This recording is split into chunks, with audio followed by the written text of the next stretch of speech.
त्यांनी मला बेडूक बोलले, त्यांचा अँगल बघा. स्वतःबद्दल एवढं वाईट बोलू नये.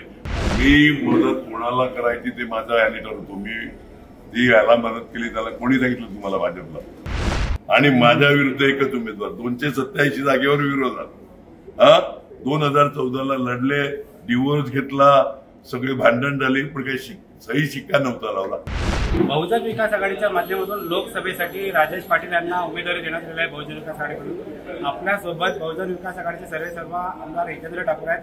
आपण काय सांगाल, तुम्ही कुठल्या मुद्द्यावर निवडणूक लढत आहे? आम्ही रोजगार, पाण्याचे प्रश्न जे जिल्हाभर आहेत ते, इन्फ्रास्ट्रक्चर म्हणजे रोड, रस्ते, रेल्वेची कामं जे आमच्या खासदारांनी विरारपर्यंत येणारी डहाणूपर्यंत नेली आणि डहाणूपासून ते नाशिकपर्यंत सर्वे त्यांच्या कार्यकालात झाला. रेल्वेचा संपूर्ण आदिवासी भागात गेल्या 10 वर्षात एका विशिष्ट लाटेमुळे आमचे खासदार पडले, पण आमच्या खासदारांनी सर्वे केले, त्याचा पुढे कोणताही फॉलोअप झाला नाही.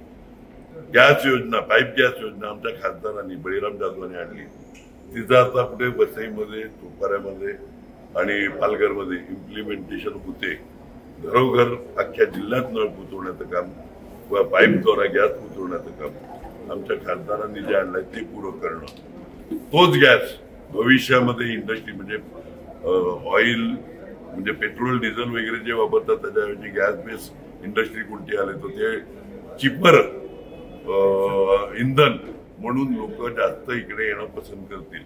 तर अशा प्रकारे कंपन्या किंवा उद्योग ज्या येतात त्यांना जास्तीत जास्त इन्फ्रास्ट्रक्चर आपण कसं देऊ, त्यांच्या सोयी कशा देऊ शकतो हे बघू, जेणेकरून एम्प्लॉयमेंट इकडे जनरेट होईल, पिण्याचा प्रश्न संपेल, दळणवळणाचा प्रश्न संपेल, आपली सगळं बेसिक इन्फ्रास्ट्रक्चर आहे तर आमचं.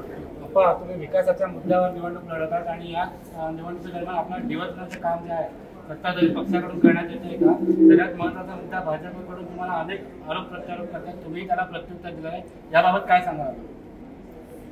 मी कोणाला तरी कोणत्याही अँगलनी बेडकासारखा दिसतो का? त्यांनी मला बेडूक बोलले, त्यांचा अँगल बघा. स्वतःबद्दल एवढं वाईट बोलू नये, पण ते आपले माननीय उपमुख्यमंत्री स्वतःबद्दल बेडूक काय बैल नाही बन सकता. आता ते काय जराच माहिती. मी आहे तो बरा आहे. आणि हे खालच्या पातळीवर आले, अरेला कार्य करायला मला भीती वाटत नाही.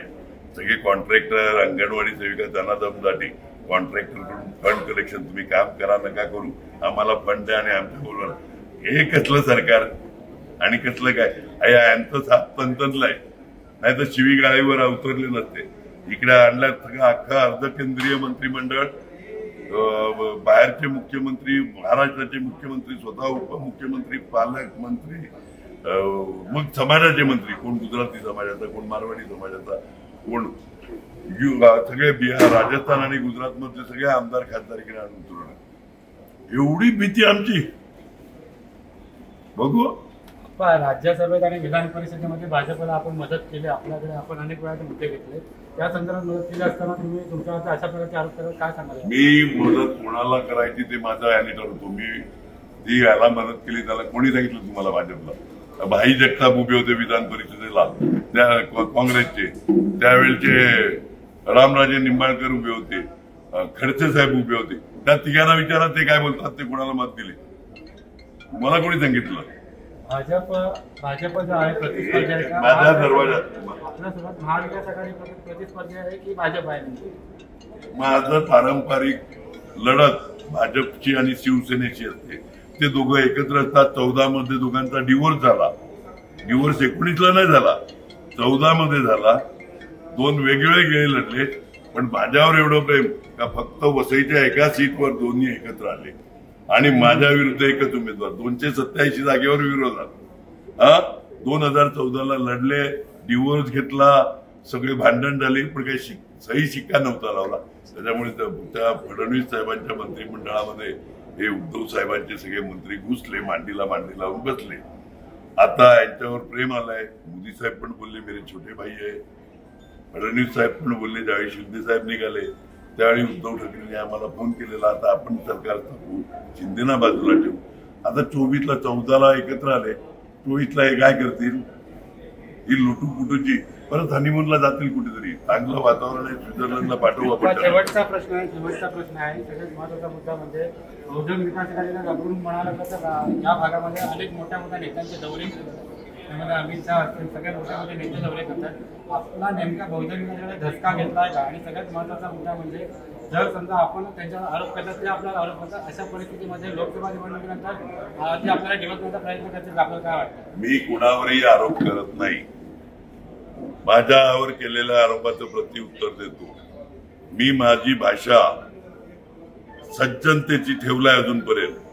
याचा अर्थ मला खालच्या भाषेत बोलता येत नाही असा कोणी गैरसमज करू नका.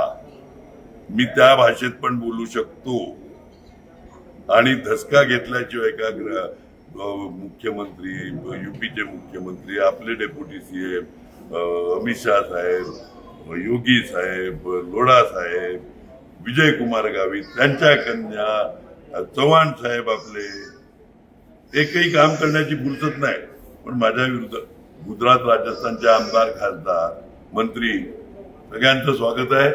सगळे फिरायला आल्यात. 20 तारखेपर्यंतचे पाहुणे आहेत. 20 तारखेनंतर हे कधी दिसणार नाही, फिरकणार नाही. फिरकेल फक्त राजेश पाटील.